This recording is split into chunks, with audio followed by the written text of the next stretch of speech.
नमस्कार। भारत का प्रमुख हिंदी समाचार पोर्टल प्रभा साक्षी 26 अक्टूबर यानी आज अपने 24वें वर्ष में प्रवेश कर रहा है। निश्चित रूप से यह सफर एक मील के पत्थर के समान है, क्योंकि पाठकों और दर्शकों के निरंतर विश्वास और स्नेह के बलबूते ही यह मुकाम हासिल किया जा सकता है। प्रभा साक्षी के सफर पर निगाह डालें तो आपको बता दें कि इसका शुभारंभ उत्तर प्रदेश के तत्कालीन मुख्यमंत्री श्री राजनाथ सिंह जी ने साल 2001 में 26 अक्टूबर विजयादशमी को लखनऊ में किया था। विजयादशमी के पर्व से शुरू हुई प्रभा साक्षी की विजय यात्रा अपने पाठकों और दर्शकों के निरंतर विश्वास के बलबूते अनवरत जारी है। प्रभा साक्षी ने जब डिजिटल मीडिया के क्षेत्र में अपना सफर शुरू किया था, उस समय इक्का दुक्का ही हिंदी की वेबसाइटें थीं। यहां तक कि बड़े बड़े हिंदी समाचार पत्रों के भी इंटरनेट संस्करण मौजूद नहीं थे। हिंदी टीवी समाचार चैनलों की वेबसाइटें तो बहुत बाद में आईं। उस समय गूगल पर भी हिंदी में कुछ खोजने पर बहुत ज़्यादा परिणाम नहीं आते थे। इस लिहाज से देखें तो प्रभा साक्षी भारत का शुरुआती हिंदी समाचार पोर्टल है। भारत में डिजिटल मीडिया की क्रांति का इतिहास जब भी लिखा जाएगा तो उसमें प्रभा साक्षी के नाम और योगदान का उल्लेख अवश्य ही होगा। हम आपको यह भी बता दें कि साल 2002 के बाद से भारत में धीरे धीरे हिंदी में वेबसाइटें आनी शुरू हुईं, लेकिन उस समय सबसे बड़ी समस्या फ़ॉन्टों की होती थी और यूज़रों को अलग अलग वेबसाइटों पर जानकारी हासिल करने के लिए विभिन्न तरह के फ़ॉन्ट अपने कंप्यूटर में इंस्टॉल करने पड़ते थे। उस समय अधिकतर लोगों के कंप्यूटर में कृतिदेव फ़ॉन्ट ही होता था, इसलिए प्रभा साक्षी पर इसी फ़ॉन्ट में सामग्री प्रकाशित की जाती थी। जब यूनिकोड का बोलबाला शुरू हुआ तो प्रभा साक्षी देश का पहला ऐसा समाचार पोर्टल बना जिसके दो संस्करण थे, एक कृतिदेव में और दूसरा मंगल फॉन्ट में।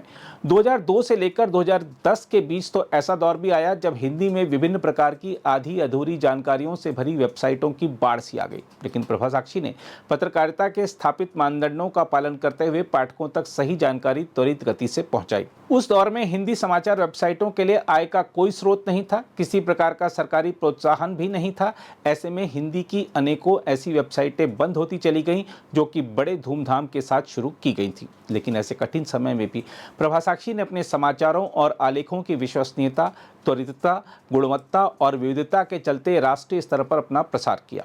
देश के अनेक जाने माने पत्रकार, लेखक, साहित्यकार, व्यंग्य चित्रकार आदि प्रभा साक्षी के साथ आरंभ काल से ही जुड़े रहे हैं और वर्तमान में देश भर से 500 से ज़्यादा नियमित लेखक प्रभा साक्षी के साथ जुड़े हुए हैं, जो राजनीतिक, अंतर्राष्ट्रीय, सामाजिक, आर्थिक, मनोरंजन और खेल संबंधी विषयों पर लेखन कार्य कर रहे हैं। प्रभा साक्षी देश का ऐसा एकमात्र समाचार पोर्टल है जिससे संबंधित प्रश्न को सीबीएसई की 10वीं की हिंदी की पाठ्यपुस्तक में शामिल किया गया तथा सरकारी और निजी क्षेत्र के कई पुरस्कार मिले। प्रभा साक्षी देश का ऐसा तेजी से आगे बढ़ता हुआ समाचार पोर्टल है जिसने लोकतंत्र के चौथे स्तंभ के रूप में अपनी जिम्मेदारियों का सदा ईमानदारी से निर्वहन किया। सनसनीखेज पत्रकारिता और फेक न्यूज के इस जमाने में तथ्यपरक विश्लेषण और सच्चा तथा ताजा समाचार पहुंचाना देश की बड़ी सेवा ही है। चुनाव चाहे विधानसभा के रहे हों या लोकसभा के, पाठकों को प्रभा साक्षी पर होने वाली चुनावी कवरेज की सदैव प्रतीक्षा रही है। संसाधन भले सीमित रहे हों, लेकिन प्रबंधन के दृढ़ निश्चय की बदौलत हिंदी की सेवा करते रहने का हौसला कभी कम नहीं हुआ।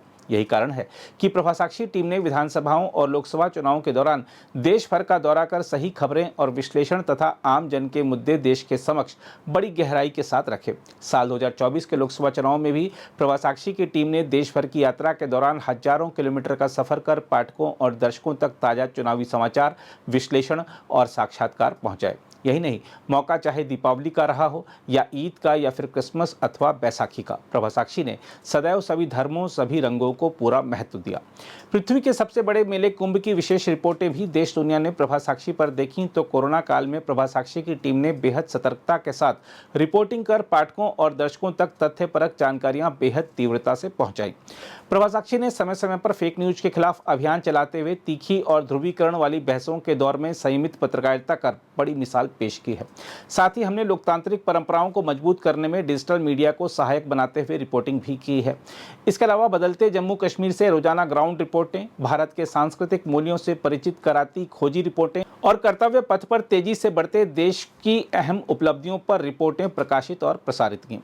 प्रधान संपादक श्री गौतम मुरारका के नेतृत्व में राष्ट्र प्रथम की भावना से कार्य करने वाला प्रभा साक्षी देश का प्रतिष्ठित समाचार नेटवर्क बन चुका है और आधुनिक युग के साथ कदम से कदम मिलाकर चलता है। अब प्रभा साक्षी की खबरें सिर्फ वेबसाइट पर ही नहीं, मोबाइल साइट, मोबाइल ऐप और तमाम न्यूज एग्रीगेटरों के माध्यम से भी पाठकों तक त्वरित गति से पहुंचती हैं। इसके अलावा प्रभा साक्षी के यूट्यूब चैनल के माध्यम से धर्म, करियर, स्वास्थ्य, अर्थोपार्जन, मनोरंजन और विश्व जगत आदि से संबंधित ताज़ा और ज्ञानवर्धक जानकारियां पाठकों और दर्शकों के समक्ष आकर्षक प्रस्तुति के साथ पहुंच रही हैं।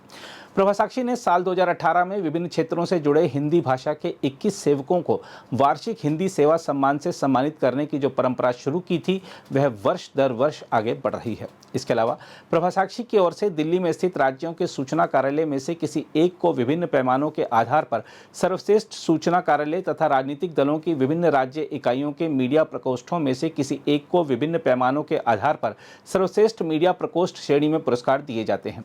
इसके अलावा वर्ष 2023 से प्रगति के विभिन्न मानकों के आधार पर सर्वश्रेष्ठ राज्य सरकार का भी पुरस्कार शुरू किया गया है। अगर आप भी लेना चाहते हैं देश दुनिया की तमाम जानकारी तो आज ही सब्सक्राइब करें हमारे चैनल को। साथ ही नीचे दिए बेल आइकन को जरूर दबाएं ताकि हर अपडेट आप तक पहुंच सके।